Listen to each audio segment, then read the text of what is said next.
once the presentation gets started, if you want to be taking notes on your laptops, that's fine. Okay? So I'm going to introduce Rose Spinelli, and she is going to introduce you to the fundamentals of crowdfunding. You all know that we have this CrowdRise page, and all of our charities and clients are up on the CrowdRise page. How many of you have looked at that today? Very good. Wonderful. Okay. From now on, I would say going forward, check it every morning or every night, but at least once a day and probably more. Probably more. Okay. And Rose is the expert, and she's going to explain to you what crowdfunding is all about and how to be a successful crowdfunding group. So, Thank Rose. you. Good morning. Thank you. Didn't expect that. Thanks so much. I have a cold. This is just a warning, so my voice is a little funny. So I was invited here, as Adrian said, to give you some tips about how to be a better crowdfunder so that you can succeed with your production in action. But I also want to kill two birds with one stone and give you an opportunity to learn and teach you about generally a lot of more components about crowdfunding beyond just charities. So today and tomorrow with the other two groups, I've invited someone who has run successful crowdfunding campaigns, because that's really the best way to learn best practices. So we'll talk about what they did right, what they did wrong, what they could have done differently, and you'll come away, I hope, with a much more well-rounded experience, because as artists, you really need to have, this tool, this really amazing, powerful tool in your back pocket to understand how to use it going forward, because I think one day we're not going to be talking about crowdfunding, it's just going to be funding. Okay, so the way the course is going to, or the workshop is going to go today is I'm going to sort of give you a broad overview, and then Shuling is going to sort of zero in. Now, the interesting thing about today's, and it'll be different tomorrow and the following day, which is why, by the way, we're videotaping this. I would highly encourage you to watch the other 2 days, because that'll really help you get a well-rounded experience. Shuling's expertise is very different than the two that we have tomorrow. So I happen to focus on storytelling, and so does Shuling. So and because I think, and I know you would agree, that storytelling and by extension social media is really the crank that turns crowdfunding and makes people successful. We can't drive that message home enough. So a little bit about me. I'm a journalist by trade. I discovered crowdfunding in 2009. I also have a background in fundraising, nonprofit fundraising. So when I first learned about crowdfunding, I was I knew that there was something here going on. So I started following campaigns and persuaded some organizations that I volunteer for and a friend who had to raise money for a sick dog to run crowdfunding campaigns, and I watched closely what happened. And then in 2011, I launched my company called the Crowd Fundamentals, and the reason I felt so confident in doing that when no one else is really doing consulting, it's very different today, is that my background as a journalist really made me understand the importance of storytelling. And then, my fundraising background, of course, played into that as well. So I do consulting with everybody from artists to entrepreneurs. My preference is to work with social impact entrepreneurs. I also love doing workshops like this, because as the workshop goes on, you'll understand how important education really is. So many people are doing crowdfunding. Not too many people are doing it well.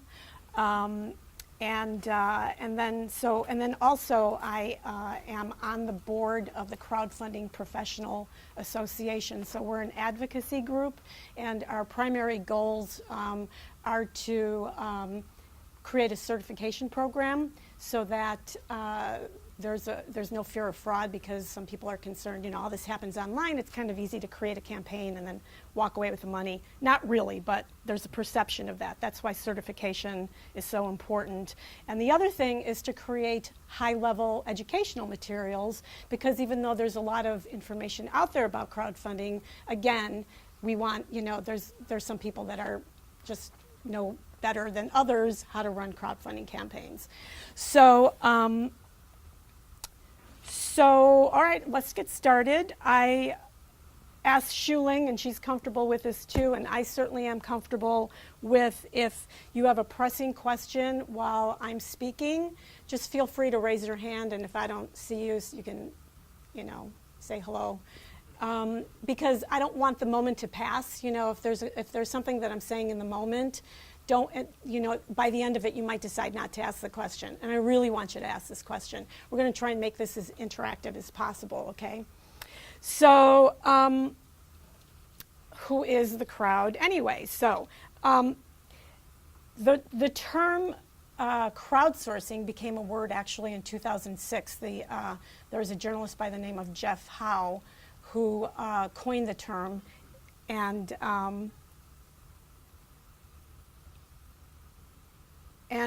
so that was crowdsourcing. And then crowdfunding, even though the term is new, we've been doing it for centuries.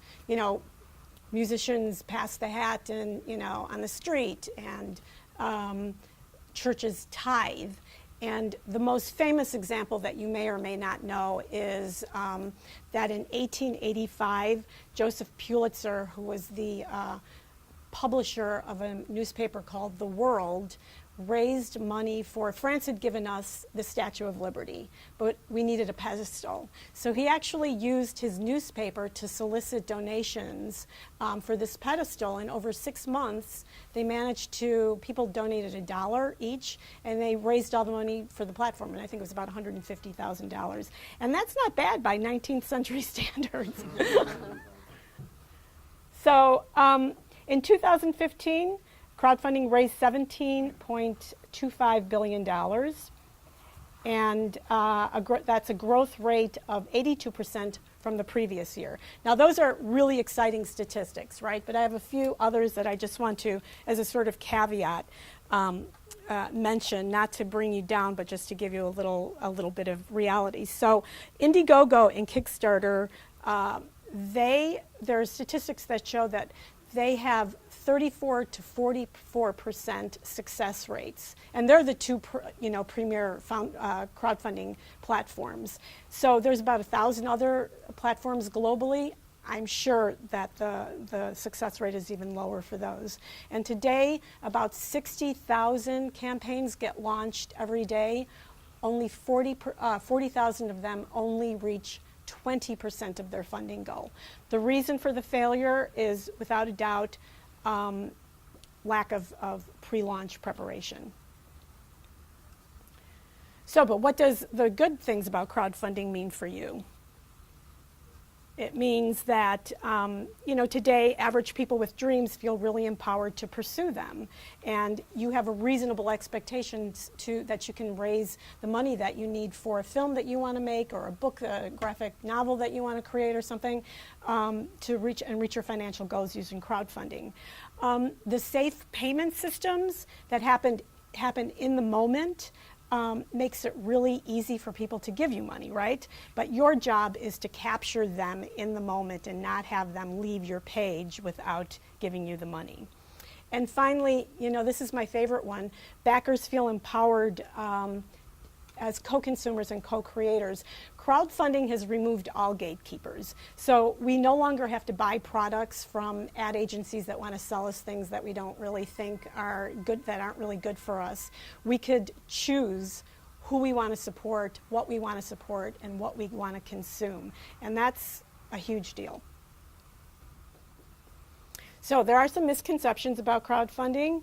One is that platforms only host your project. They don't bring traffic to it, so it's your job to bring traffic. They're not a shopping mall.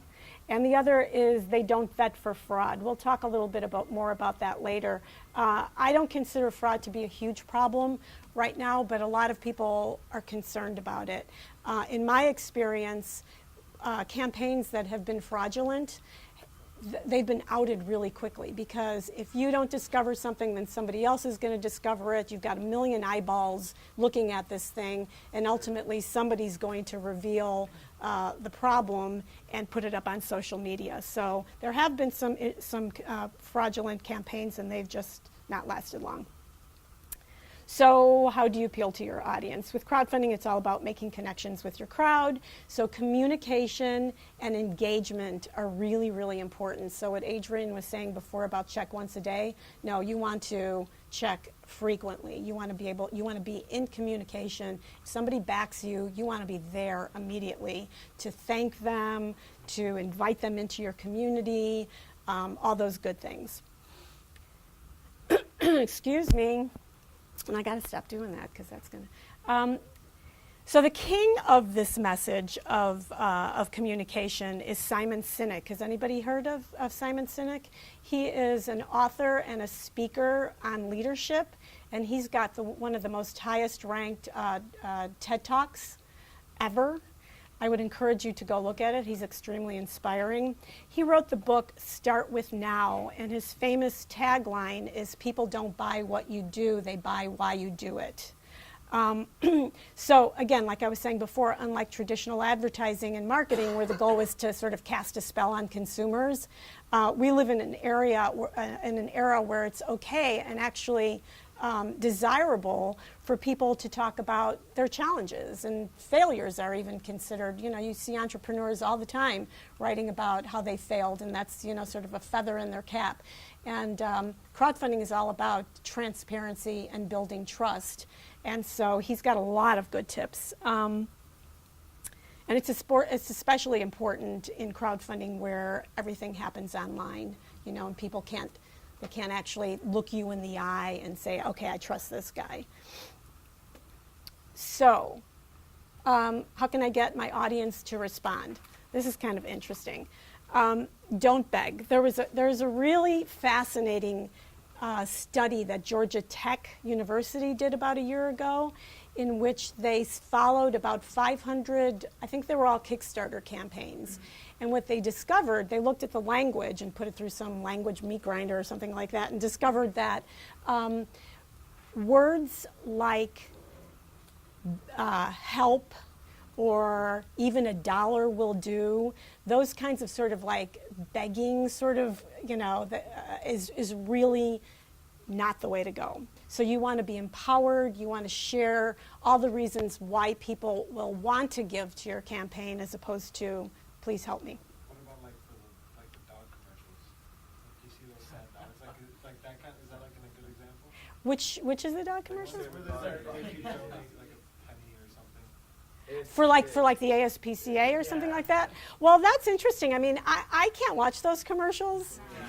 You know, I consider that sort of like, you know, poverty porn in general, where, you know, you see like these people in sub-Saharan Africa with, like, you know, mosquito or flies in their eyes and stuff like that. I think it's too much, and I think the study sort of bears that out. So they actually compiled a dictionary of words that you shouldn't use, or you should use with caution. So you might want to consider looking at that. Well, it's just the Georgia Tech. I'll get that. If somebody reminds me, I can send you guys a link to that. So the other thing is to get to the point but be engaging, which, you know, maybe can be tough, but here's the reason for that. So what we discovered, what we now know, scientists, not me personally, is that goldfish have a 9-second attention span. Does anybody want to take a guess at what the attention span of a human is? 12, anybody else? 2 minutes, it's 8 seconds, so 1 second less than a goldfish. So you don't want to dither around with all these, you want to get to your point, and you want to get to your point in an impactful kind of way. And this is where your writing classes are probably going to be helpful. Okay, So, so this brings us back to the common denominator of story, and I'm sure, I don't know if they've had this class already with the hero's journey. Are you guys familiar with the hero's journey? It's like basically every story has the elements of a hero's journey. So what are they? There's a protagonist, which is the person we're rooting for, and then there's the antagonist, which is the bad guy, And so I know one of the charities is Lurie House, right? Which is your charity? Pardon me? Lurie House. Okay. Oh, okay, right. Those two. So the bad guy would be, children that have diseases. What is Coda's own focus? Community services for underprivileged kids. Right? So underprivileged, yeah. So they both have this element of children needing help. So, so then there's this sort of call to action that the protagonist has to want to help these children, right? And so they sort of face off, and good faces the bad, and ultimately, after many trials and many tribulations, there's a resolution in which good wins over evil. So that, if you really want to break down pretty much every story that you've ever read or movies that you see on TV, there's an element of the hero's journey in that. Inspiring passion, and I know Shuling is going to spend some time talking about that too, is really key. And you do this by getting personal.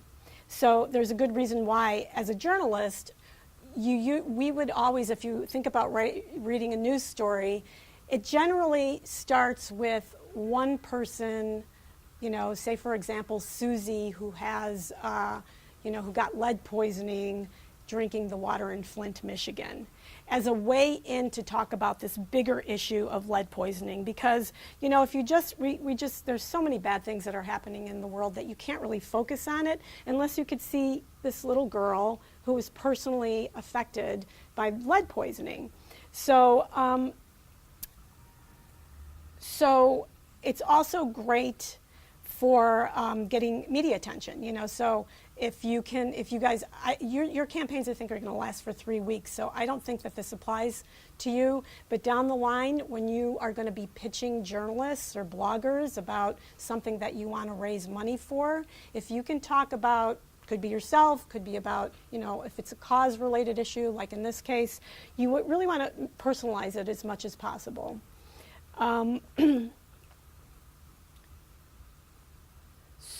So there are a lot of elements that go into a successful crowdfunding campaign, and we are going to go through all of those. We're going to touch on them, but again, as I said in the introduction, really it's the story that counts, and then how you spread that on using social media that is going to help you achieve your goal. So I wanted to show you a video that is going to sort of illustrate the importance of social media in our lives today.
And I'm sure the numbers are much bigger than they appear on this video since it was made.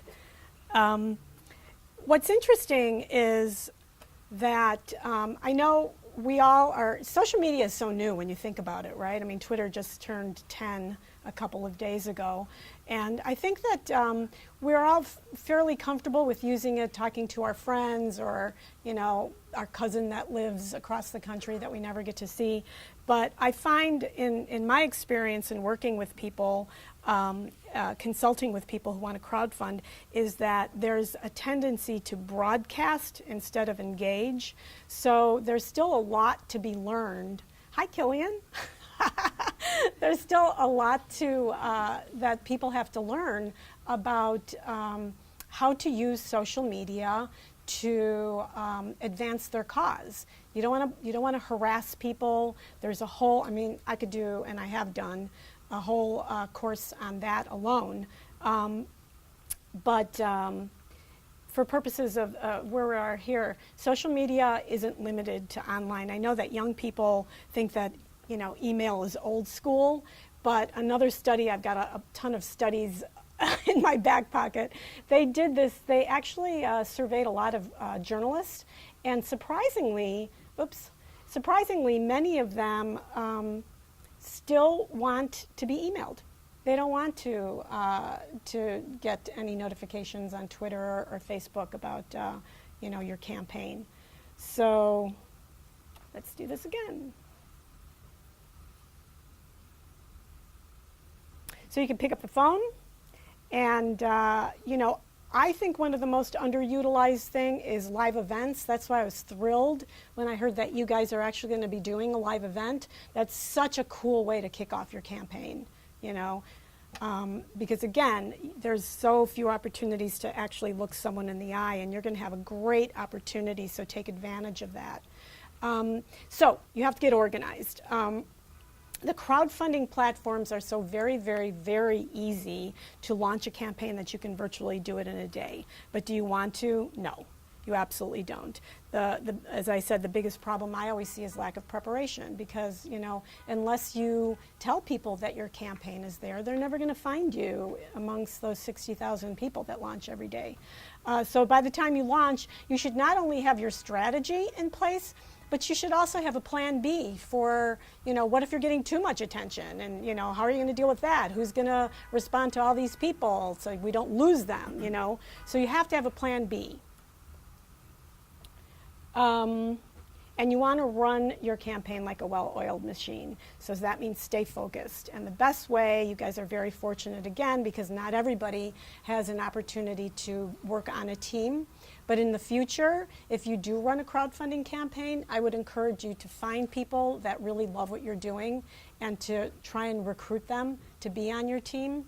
Indiegogo actually rewards you in terms of algorithms. If you have the more team members you have, they've got this list of things that if you do all these things, you will get on their front page. So having many team members, or the more team members you have, the more likely you are, at least in that one little piece of the puzzle. So I can't stress enough, it's not only a sport, it's an extreme sport. I always get in my head this image of, you know, the way soldiers are always talk about how, you know, they have each other's back. You really, really want to have each other's back when you're working on a team, because there tends to be overlap. So there's, you know, project manager, there's social media person, there's a communication person. What you need to do in your group is find who's the big picture person, because some of us are visionaries and some of us are real detail oriented, and they like to work with, you know, with those details. So find who those people are and really empower them to be that team member for you. They're sort of like the checks and balances, the visionaries, and you need both people.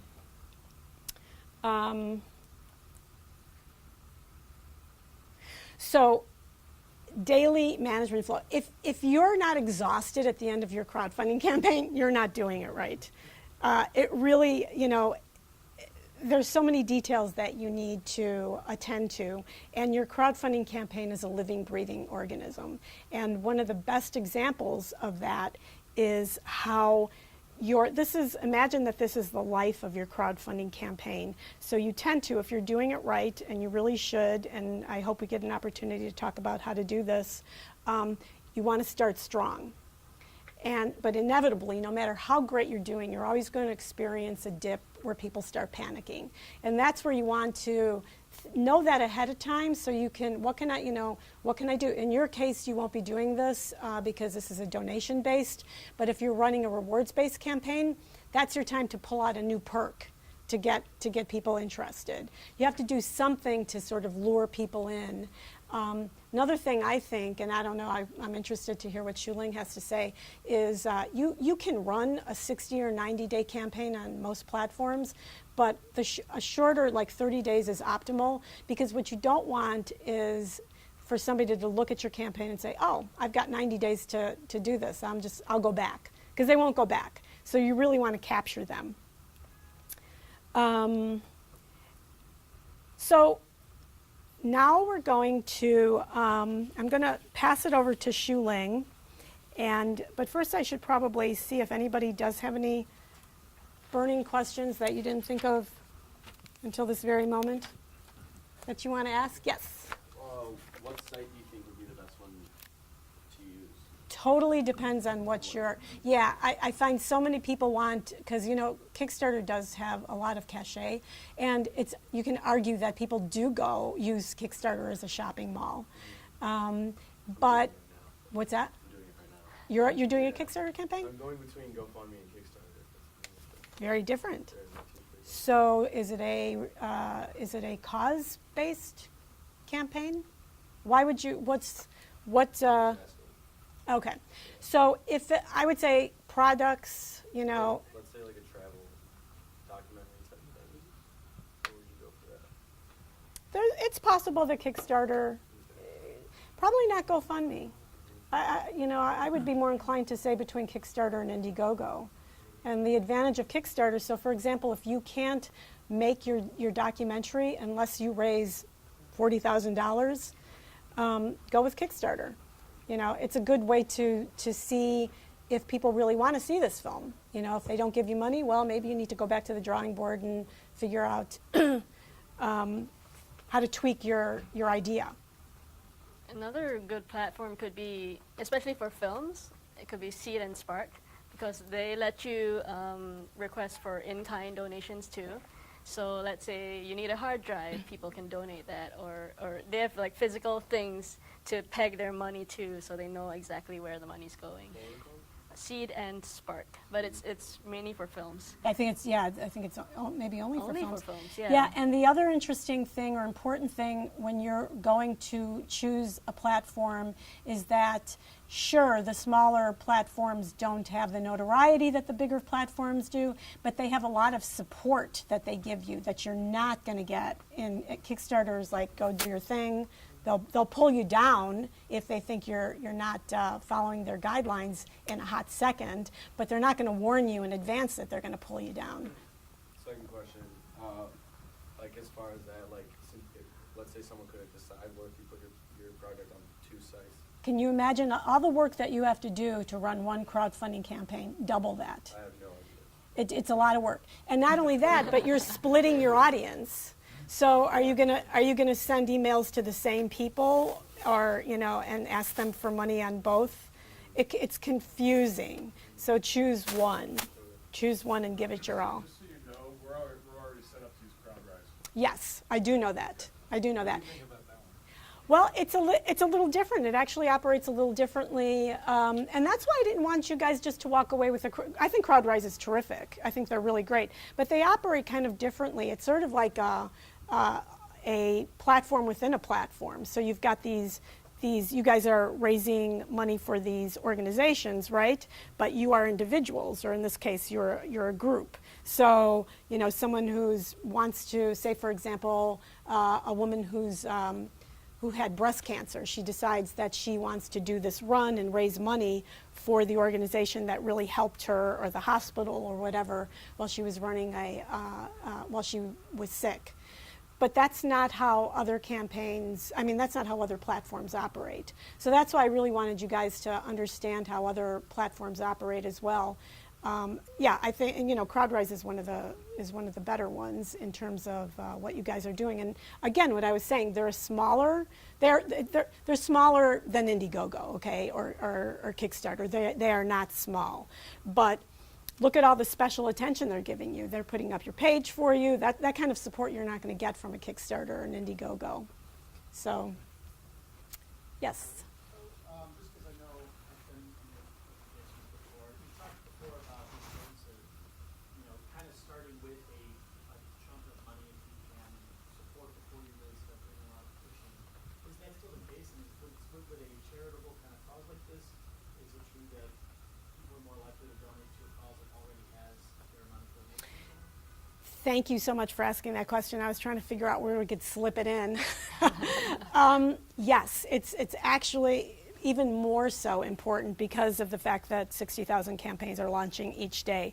So there are tactics that you can use. And, well, first of all, there's another study that showed that if you can raise 30% of your funding in that first week, then you have basically a 100% chance of success, unless you really fall off the wagon and it's just, like go on vacation or something like that.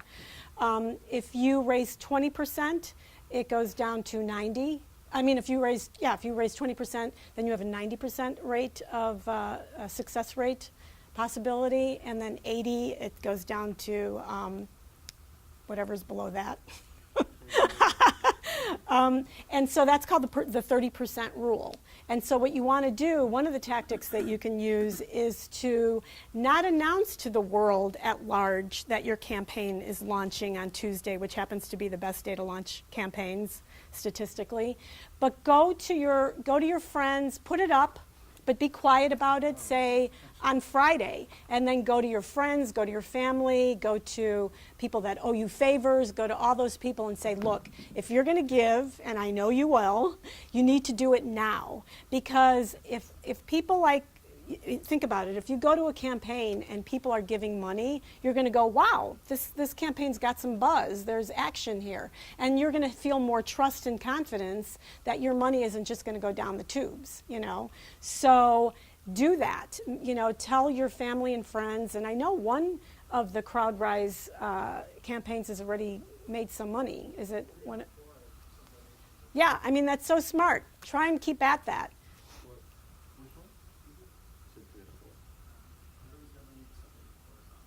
Don't you know? Not looking?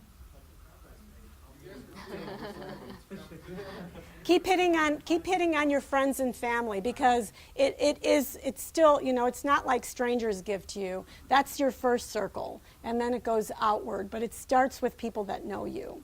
And the quicker if they're gonna give you money anyway, they do need to do it right away. I think Killian had a question first, and then I'll. I was actually going to ask, especially since we have started this and some of us have some money, do you think maybe doing a hard launch next Tuesday, but pushing for the date isn't a good idea? Exactly.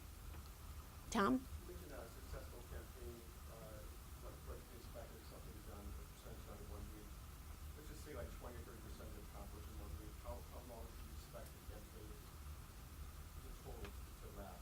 What's a typical successful campaign? 2 or 3 weeks? Or 30 days seems to be optimal. Yeah. Why is it Tuesday? Is that like the best day to?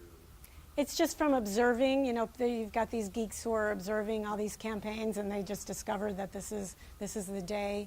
It probably has something to do with, you can understand why it's probably not going to be Friday or over the weekend. Monday, people are just sort of like still sleepy, and by Tuesday they wake up. Just a guess.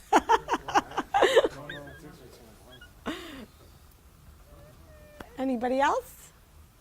Maybe just touch on when they do, like we say this hard launch versus soft launch. One is you're kind of being quiet about it, but let's say Tuesday is a hard launch. What kinds of things can they do to make that a hard launch? Are they just posting status to Facebook and Twitter? Are they actually, what other things?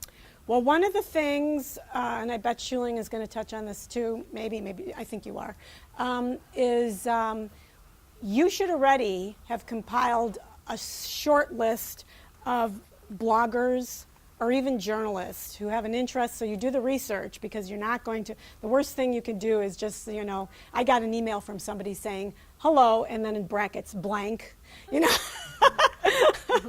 So, and then telling me about their campaign. So you really want to personalize, and then you want to have done the research on these bloggers. Maybe not, don't expect the New York Times, but, there's so many bloggers that have incredibly huge followings. And if they talk about, a topic that is related to your campaign or are just interested in causes in general, write them a great email and tell them when you're going to launch. But you should have that in place ahead of time. Know who those people are ahead of time.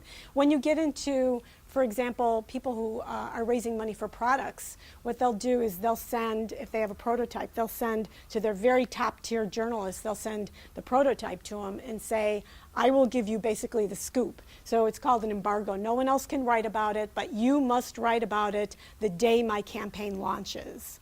So there are things that your guys aren't at that level yet, but it's something that you should know down the line when you want to run a crowdfunding, your own crowdfunding campaign. Yeah? Yeah? Okay, let's give it over to Shuling, because she's going to have her own interesting take on this. Let me just pull you up. And do you need the lights off? Sure, if you show me So, off and on. and Okay. if it goes to, it might just go to lights, and then you want to click on lights, and it'll give you those two options. Okay. Okay. Sweet. Oh, Shuling. Shuling is a documentary filmmaker and the founder of Media for Social Change, whose focus is on socially conscious documentary, nonprofit video storytelling. Shuling is also an associate producer for Crowdfunding Films, really amazing organization. If you guys don't know about them, you should. She'll be sharing lessons learned from running 2 Kickstarter campaigns she worked on. One to fund a Crowdfunding film called In the Game, it's a documentary film, and one to fund a community art project called 10,000 Ripples. And I've already explained that we overlap a little, but you're going to learn big time from her. Sorry about that. Thank you. All right, hi, it's good to be here. So as Rose explained, I spent half my time doing documentary films and the other half my time doing a lot of videos for nonprofits. I actually had a chance to work for a nonprofit that serves people with disabilities for about 3 years and really get to know how to market a cause. So I hope to share some lessons with you today. Rose mentioned in 2011, this was 4 years ago, I was approached to run my very first Kickstarter campaign. This was for a documentary film that highlights the impact of a law called Title IX and how it's impacted female athletics in the U.S. We were kind of flying by the seat of our pants. This was a team of 4 people. So we had the director, Maria, producer, Mary, and then another associate producer, Christina, and myself. And basically, we just took it a step at a time, We opened up the form. It says, okay, we need to upload a video. Let's throw a trailer up on there. And then we needed to write about our campaign. So we basically listed out, why is Title IX important for women's athletics in the U.S.? And then the next step, we need to offer some rewards. I guess we can offer some DVDs when the film is done. We even, put up a big prize for the largest amount of support. This was an iPod Touch with the film loaded on it. What we didn't realize at that time was this film took 4 years to make. So it didn't get finished until last year. I don't think the iPod Touch is around anymore. DVDs are on their way out. I mean, if you look at computers today, it doesn't even come with a DVD slot. So we didn't realize all this when we were running the campaign. If I had to do it again, I wouldn't have thrown the trailer up just like that for the Kickstarter campaign video. I would have given people a chance to get to know us as filmmakers and who we were and why we were doing it. I wouldn't have offered as many physical rewards because that took a lot of time to fulfill. It costs money to produce DVDs and stickers and buttons and stuff like that. So keep in mind when you run your campaign. Our goal was to raise $10,000 within 45 days. We didn't want to be too ambitious, so we set it at 10,000, and we didn't want the campaign to drag along too long. So we thought, okay, maybe 45 days was good. We were lucky that within the first 3 days we raised half our goal. And I think this had to do a lot with people's networks. So I guess the director knew some lawyers and some doctors. So it really helped, get the momentum going. And with the buzz, we were streaming right through very smoothly. Within a month, we had hit our goal. So we managed to have the chance to ask for a stretch goal. So we were like, all right, can we make 12,000? And we ended up with about 11,200.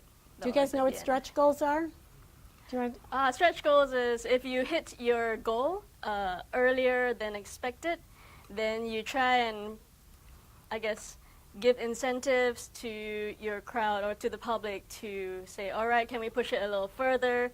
If we make this extra goal, we can now add on, an extra component to our project, make it even more awesome. So that's, essentially the stretch goal.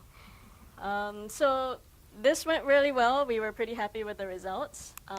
And since this campaign went really well, the next year I was asked to help a local artist. She's based in Evanston. Her name's Indira Johnson. Run another Kickstarter campaign for her art project. How many of you have seen these Buddha heads around the city? All right, cool. Yeah, so at that time in 2012, I believe, Indira wanted to make 100 of these Buddha heads and spread them across 10 neighborhoods in Chicago to raise awareness about peace and nonviolence. So she told me she had already lined up, the 10 neighborhoods across Chicago that she wanted to work with. She said that she had nonprofit organizations in each of these neighborhoods willing to work with her. So I thought, wow, she's got really good, strong base of people. This is going to be great. So we set a little bit of a higher goal, $15,000 within 45 days. And then I recorded a video of Indira in her art studio, kind of demonstrating the process of making the Buddha head as well, and her explaining what she wanted to achieve. When we launched this campaign, it was such a struggle. Like, if you look at the graph of how much money was raised, it was just crawling at the beginning, and even a month in, we hadn't hit like 30% of our goal yet. So this was really worrying, and we ended up, within the last few days of our deadline, we were really just begging, pulling out the big guns, asking really hard, and it was totally the way you don't want to run your campaign. So big lesson, like Rose mentioned, it's really important to get your 30% up front because people want to see that momentum. People want to support campaigns that they think are going to be successful. Learn from our mistakes. Okay, so other lessons, because these campaigns, were run quite a while ago, I have a couple of lessons I've learned through, doing digital marketing over the last few years to share with you. So this is Evanston, where I went to school. And on that corner is Panera Bread, where I love to get my sandwich lunch. On this map, X marks the entrance of Panera Bread. SL is me. And my first experience with people from this particular nonprofit organization were these folks.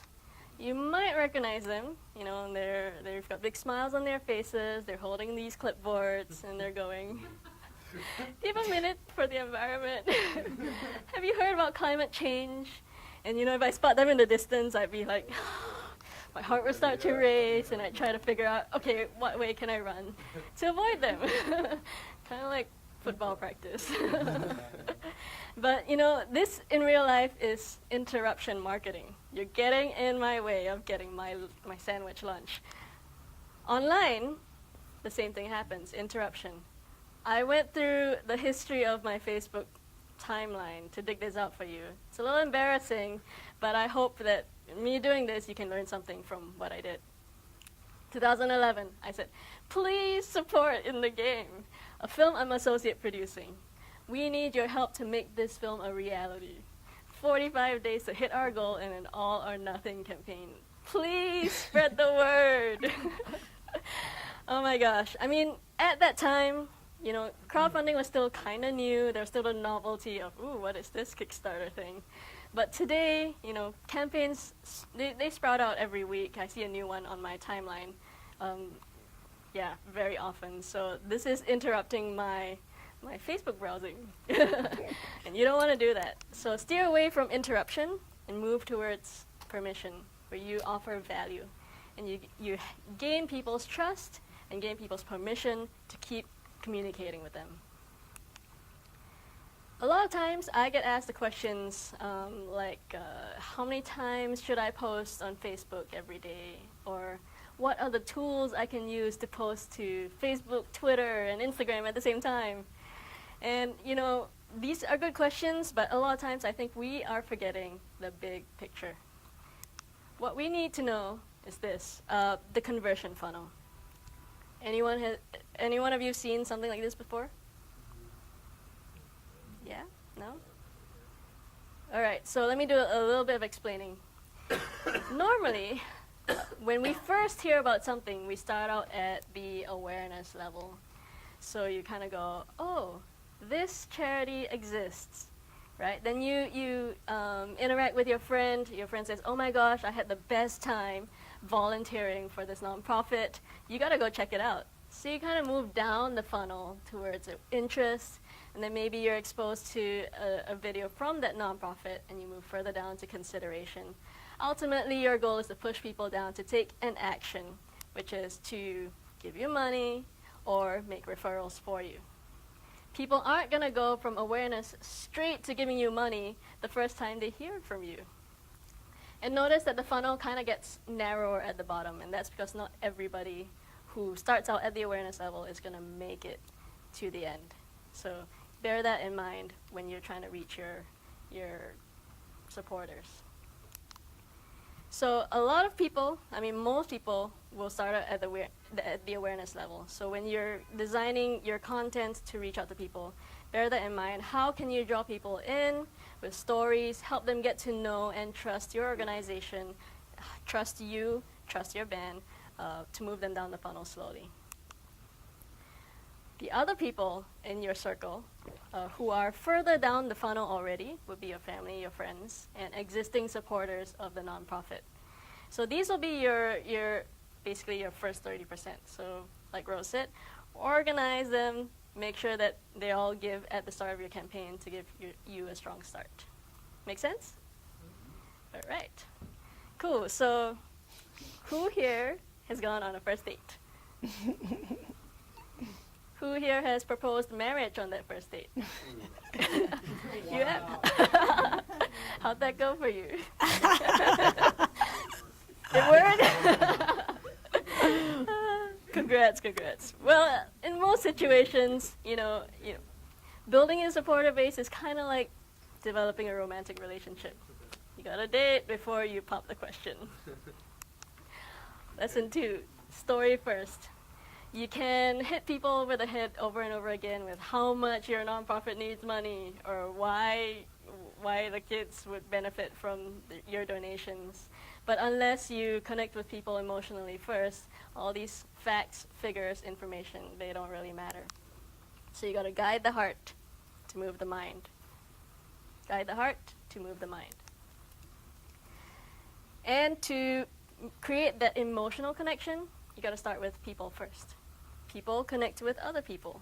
So your goal in your communications is to make your cause, your band, your project more human. Big brands know this. I'm not sure if you recognize this ad. This one says, producing fresh lettuce is more than a job. It's family tradition. Anyone can guess what ad this is? What company put this out? McDonald's. Oh my God. So you see, they're not trying to promote their chicken nuggets or their burgers straight in your face. They're focusing on the farmer who's growing the lettuce that goes in your burger. And then there's a little video there that you can click on to learn about this farmer's story. So big brands know that people resonate with other people. Here's another example. Who can guess what brand this is? No way. Ray-Bans? Not quite. Want to guess again? Four Cora? Four Eyes. Not quite. America's Best. America's Best? Oh, good guesses, but okay. So who's heard of Tom's Shoes? No, Tom. Uh-huh. So Tom's branched out into selling eyewear as well. When they launch when they launch shoes, they said, you buy a pair and someone in need gets a pair. And then when they branched out into eyewear, they say you buy a pair of sunglasses and someone gets an eye operation. Someone in need gets an eye operation. So they show you, an elderly lady who could benefit from this eye operation. And if you were to take it a step further, I would, create a video story of how this elderly lady spends every day sewing clothes so she can raise money to send her kids to school, and then she's losing her eyesight and can't do it anymore. Oh no. And a video for each one. Yeah, totally, a video for each one. You humanize it, and then you show someone buying the eyewear, and then old lady gets eye operation, and yay, she can see again and support her kids. So humanizing your story. Last example. Who recognizes this? Oh, Yeah. that's hippie shampoo, isn't it? Hippie shampoo? Yeah, or something like that. Yes. They put every person that makes the Oh, bottle. I know. Yeah. Yes. I know what it is. Yes. This is Lush. Cosmetics There's brand. like a brand that my girlfriend used to have. It's called hippie hair. And if you flip the tub over, you'll see a sticker on there that says "Made by Sheldon," and then you see Sheldon's face there. So big brands know that people connect with other people. So it's time to ask yourselves, whose stories can you tell? Who are the players in your campaign? You've got your band, you've got your nonprofit, you've got yourselves. Lots of stories within these groups. What journey can you take people on? So similar to what Rose mentioned earlier, this is just a different way of expressing it, but this is your 3-act structure. You have your hero, must go on a journey, must face obstacles, and this is basically the backbone of your campaign. They'll keep people engaged, it'll keep people wanting to find out more, they'll give you permission to keep them updated on what happens to your hero. Make sense? All right. Lesson 3, make it personal. So how many of you have donated to a charity before? Okay, and let's hear from you. What's your name? Eddie. Eddie. Okay, Eddie, what charity have you given to? St. Baldrick's. St. Baldrick's. Yeah. So what happens if the CEO of St. Baldrick's comes up to you and says, Eddie, thank you so much for your donation. Because of your contribution, 50 lives have been changed. How would you feel? I feel good. You feel good. Why? Because I helped 50 people. At least I think, because they told me. Mm-hmm. Yeah, and then the CEO is here, like shaking your hand and thanking you personally, right? Yeah, that felt pretty cool. Yeah, that would be pretty I cool. wonder why he specifically come to me. Well, that's a personal experience. Well, in this example, Charity Water CEO didn't get a chance to do that, face-to-face thanking personally. But what they did came pretty close. Let's watch.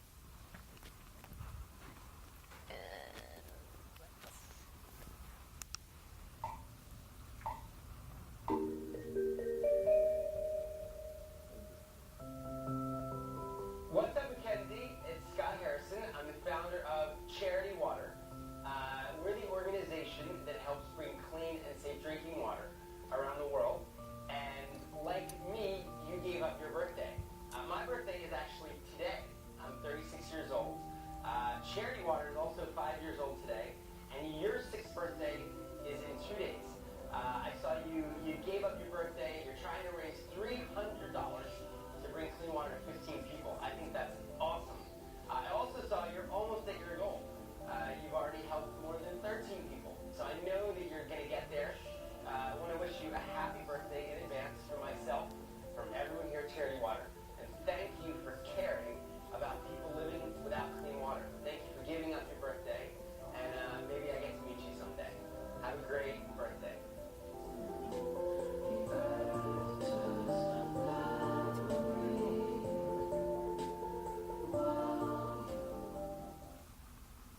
That was awesome.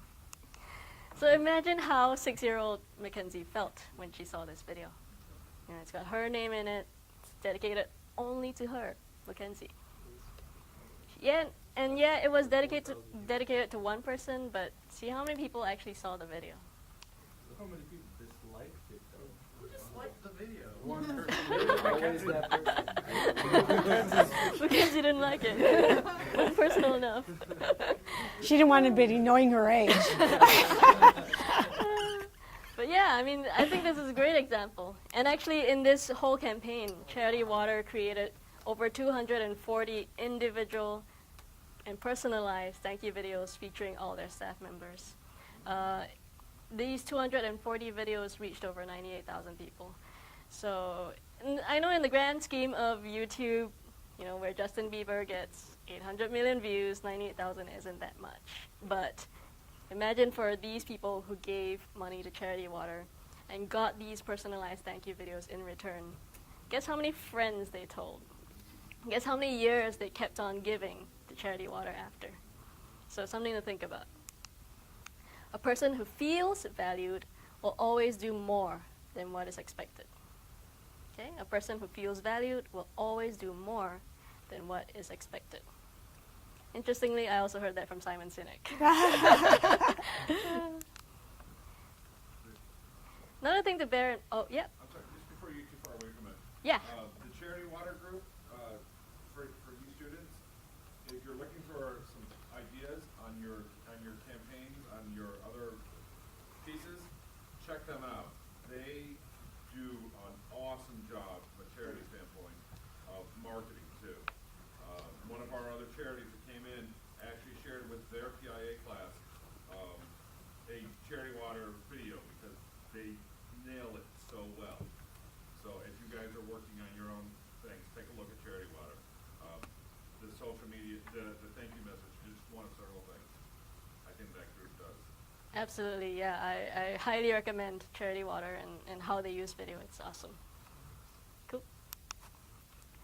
This is a screenshot from another social media project, or you might have seen the Story of Stuff. They're kind of like hand-drawn animations on YouTube. You can check them out. One of their latest projects is called The Story of Change. And at the end of the video, when you click through the link, it takes you to this "What kind of change maker are you?" quiz that you can take. And I think they did a great job of breaking down the different kinds of change makers there are out there. And the main point is to show you that not everybody takes action in the same way. So for example, maybe in the idea of food sustainability, the issue of food sustainability. Some people are going to go out there and hold placards outside of Monsanto and go like, hell no, GMO. Or some people would prefer to be at the protest, but you know, serving food and water and giving out blankets to make sure the protesters are okay. Other people are going to build their own urban farms and distribute their produce to their neighbors. So different people tackle issues in different ways. How can you tailor your campaign to reach these different people and give different people ways to take action as well? Not everybody can and will give money, but maybe they can give you time, maybe they can give you volunteer in-kind services, and maybe they can, you know, refer you to other influencers in their network. So think about it. How can you personalize your backer's experience? One of the ways you can find that out is to go to your target audience and really figure out who they are, where they hang out. So let's do a little bit of an experiment. Hey, what's your name? Miguel. Miguel? Let's hear from you. What kind of music do you like, Miguel? More into like Latin music. Latin music? And where do you listen to your music? On my phone. On your phone? What platform do you use? It's between, do I gotta pick one or does it matter? You can list a couple. Well, That's cool. It's more of like Pandora and YouTube. That's like the two that I use. All right. So this is my music. So Pandora and YouTube. And tell me about a charity that you support. I support the breast cancer Society, like for in high school, I done the Relay for Life. Mm. So I done that like for 2 years. Okay, so Breast Cancer Society, and what made you decide to support? Well, it was more of for our advisory. Like we had to do like sort of something like this, but and what we did was like made bracelets, you know, to raise money for that. And then and yeah, just doing it because some of my family members have, it's more of that, like if your family members have it, or also that you just wanna help. So for me, it's like more of family and also just helping. All right, so because of family and because of a school project that enabled you to do something to support the Breast Cancer Society. Cool. And then how about you? What's your name? Ruben. Ruben? Yes. All right, so what kind of music do you like? I like all kind of music. I mean, but my preference would be obviously probably hip hop. Hip hop, R&B, R&B, pop. And what platforms do you use to listen to your music? Well, more times than not, I download the music to my phone. So at that point, I use like Google Music. Google But- Music Yeah, but outside of that, YouTube, and YouTube, Worldstar maybe, Mhm. SoundCloud. SoundCloud. All right. Varies. And what about a charity you support? A couple years ago, I supported ALS when everybody was doing like the little water thing. The But Ice unlike a lot Bucket of those Challenge? people, unlike a lot of those people who did the water thing and never donated, Uh-huh. I actually donated. I donated Ah. $50, and I actually donated since, then, but that was a donation that I wanted. Why did you support the ALS campaign? Number of reasons actually. It was a platform through social media, all types of social media, Twitter, Instagram, Facebook. So it was no getting around it. And then you kind of think like after having something drilled in your head so much, you kind of like at some point you look out like, what is ALS and what is and what is the big talk about? And then once I did the research, I was like, I actually felt like I would feel worse as a person if I didn't give. And give. So you basically came across the campaign, you were curious about why other people were doing it, you were able to find out more information, and then you felt like you had to be a part of this, otherwise. Yeah, it wasn't like I had to, like an obligation. But to myself, yes, but to the world, no. So I really wanted to give, so Right. and help make everybody else aware. Great, thanks for sharing. So you can see, even just from two people within the same class, the experiences are very different. The platforms where they hang out are very different. You can do the same to survey your audience and figure out where they hang out, where they get their news, how to reach them. Because a lot of times when we design our campaigns, they're based on our own assumptions of where we go, but really it couldn't be more different than that. So to recap, date before marriage. Story first, and make it personal. All right, so drop me an email anytime. Happy to say hi, and I'm on Instagram as well. I'll bring Rose back up, and we can take some questions. How about that? Yeah, or maybe somebody's got a question for you personally. Okay. Okay, you said earlier in the presentation, you said something about, what's it called, when you interruption crowdfunding, something like that? Would that be based on last resort, or is it an option that you should use? Interruption. I mean, I wouldn't recommend it at all because if you imagine the scenario where I was outside Panera Bread and people were trying to, get me to donate, the only reason I would give is to get them out of my way, right? So with interruption marketing, each time you're exposed to it, I think you build up walls and you get more and more closed off. And ultimately, you want to build a strong, long-term relationship with your backers. Just on that, you used Facebook as an example that you would consider to be potentially interrupted as well. But they will be using social media, things like this. So how would you craft a non-interrupted Facebook message, for instance? So it's not an interruption if you're providing value. So can somebody learn from it? Can somebody see a cool video or a story that you can share? It's not one where you're like begging please, please, please give money, but instead you are sharing, you are giving people information, giving people value. One thing that I can think of is the charity water example where whatever the CEO's name is, you guys, especially because a lot of you are filmmakers, what would it take to just make a 30-second video and post it up there about, so rather than just writing, we need to raise X amount more money, have somebody up there actually saying that, and it makes all the world of difference, because as you know, today, we talk about content, right? So that means visual, that means written, that means infographics, that means, it means all this different stuff. So that's one way that I can think of to make it personalize it. Mm-hmm.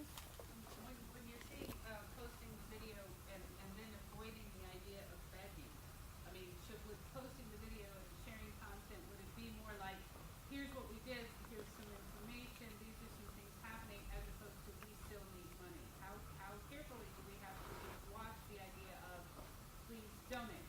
I mean, where can we draw the line there? Go ahead. Well, I mean, I think as opposed to leading with please give money, it's like, look what we've done. And you want to bring them in and say, would you like to be, the implication is you want to be a part of this because this is so super cool. Along those same lines, I think, Shirley, you had mentioned when you did one campaign, correct me if I'm missing it, but you said, with X amount of money, we were able to get a hard drive, right? Oh yes, Seed and Spark. I've been kind of in the various classes, as I send each of the classes, kind of suggesting that they consider having a recommended amount, and that's based off of one of the other charities that provides legs for and arms for third-world children. They say $250 buys a leg. Mm-hmm. I mean, do you find that kind of thing works?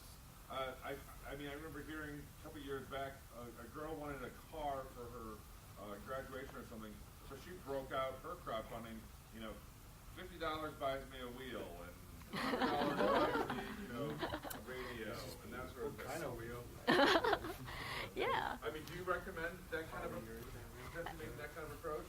Yeah, I've seen a number of charities kind of do that too, like Doctors Without Borders, X amount feeds X number of children. And I think when you're able to help people understand how far their money can go or exactly what it's doing to impact the community, it's more likely to persuade people to jump on board.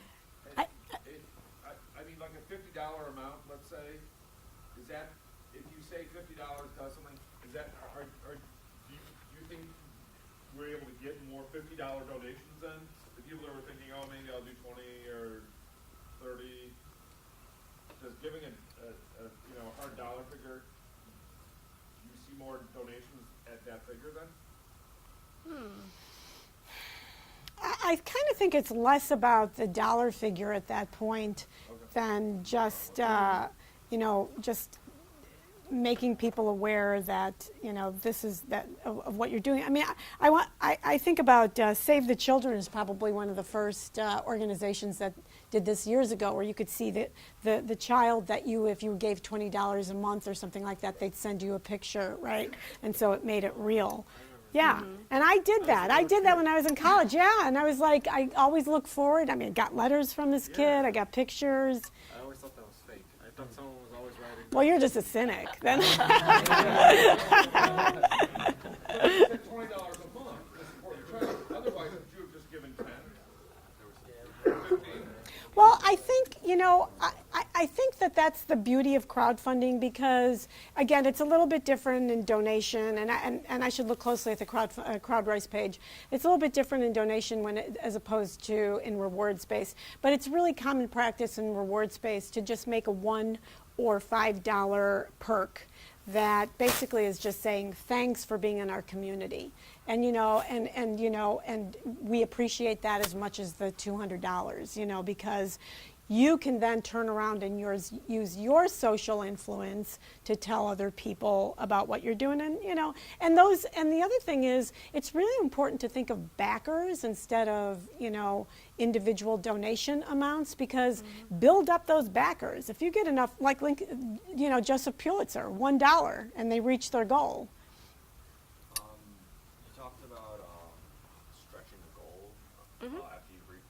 Is it a good idea to maybe, if you're first time starting off the Kickstarter or any type of that, to set up kind of the minimum goal and kind of plan to stretch it out possibly longer, or is that kind of not something to think about?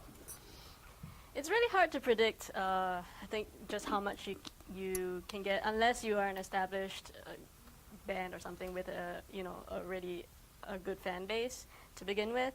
Some people set low goals because of the fee that the platform takes as well. So 5% of your goal,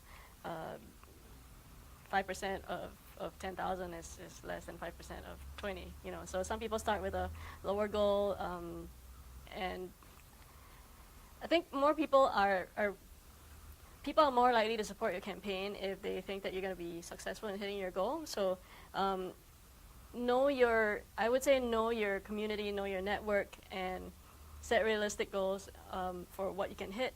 Maybe if you line up your first 30% of friends and family, and you can kind of gauge, okay, this is 30% of what amount.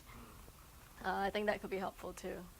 And the other thing is, when you're thinking about your goal, it's not a wish list. What it is you really have to just pound out, how much do you need? Ask for that minimum amount.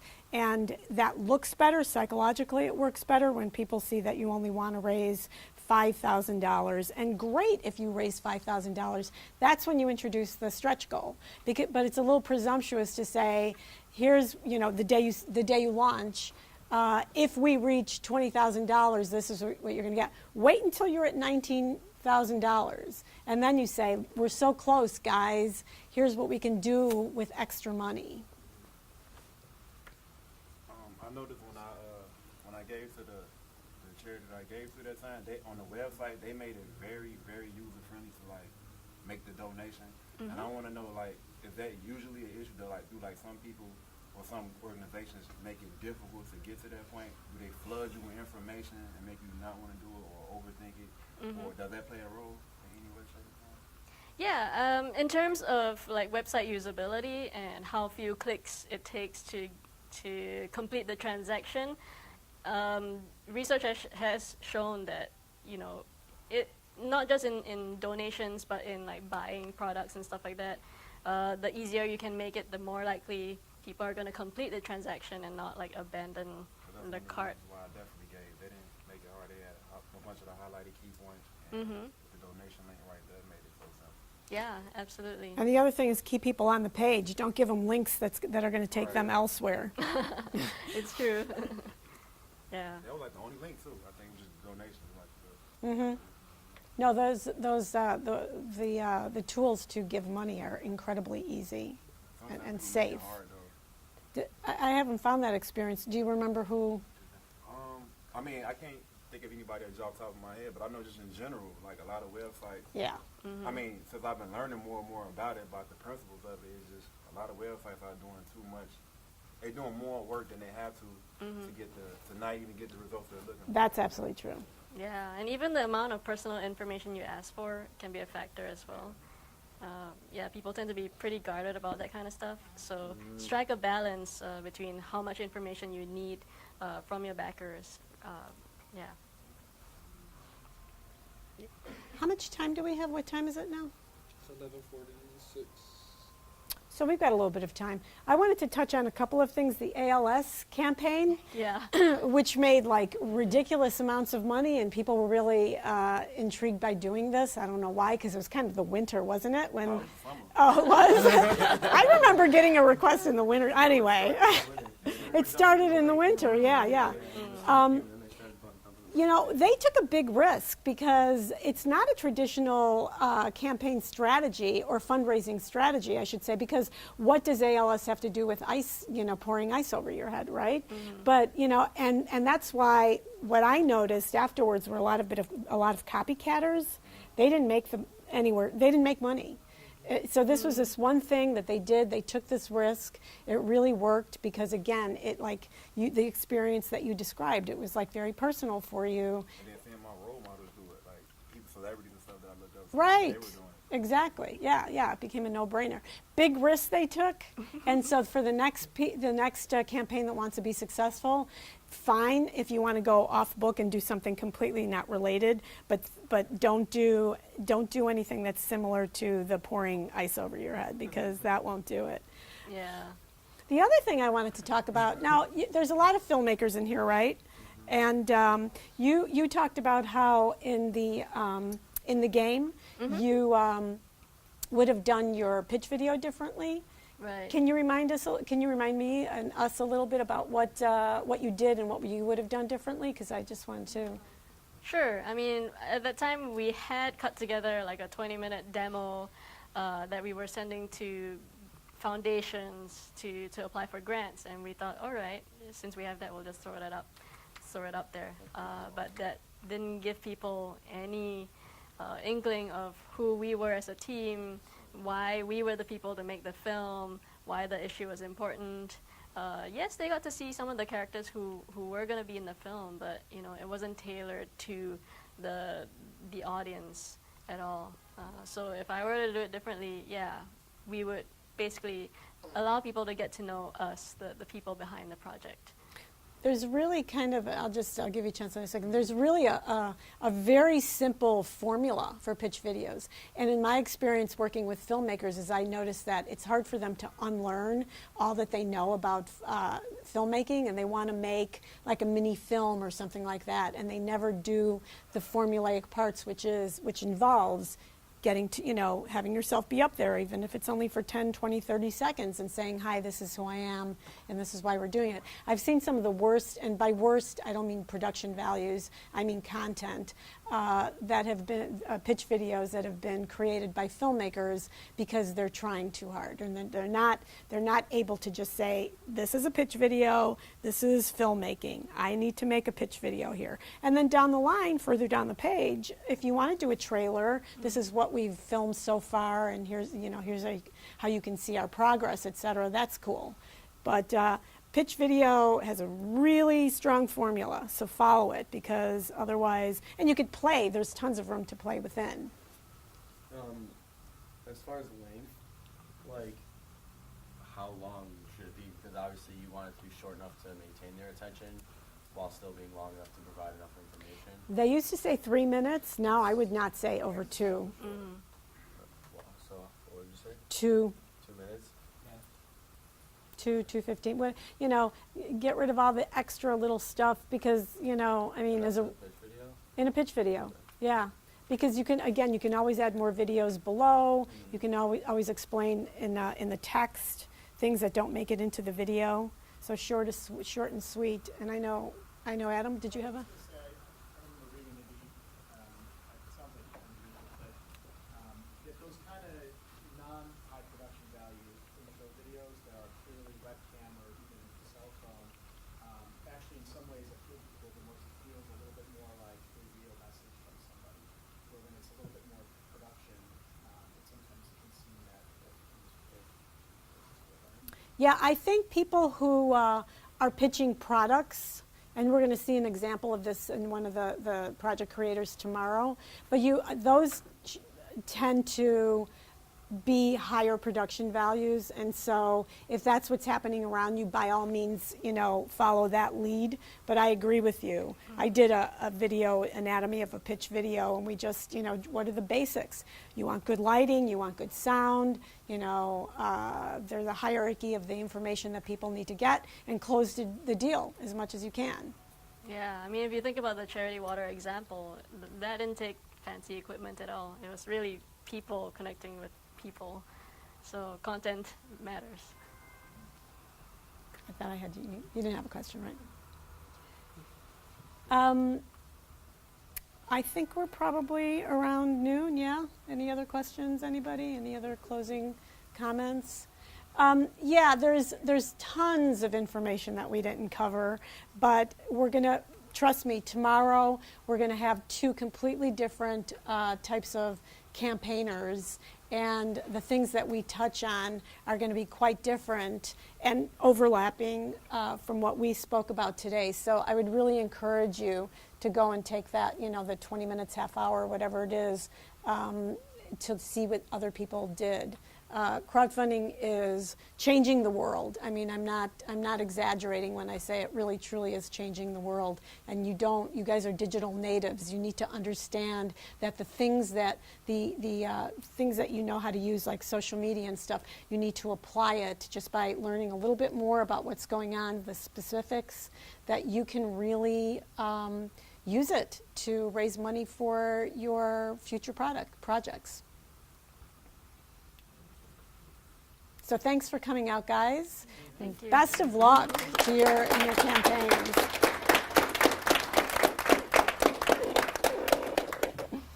Yay, that was good. That really was perfect. Yeah, I knew it would be. I knew it would be.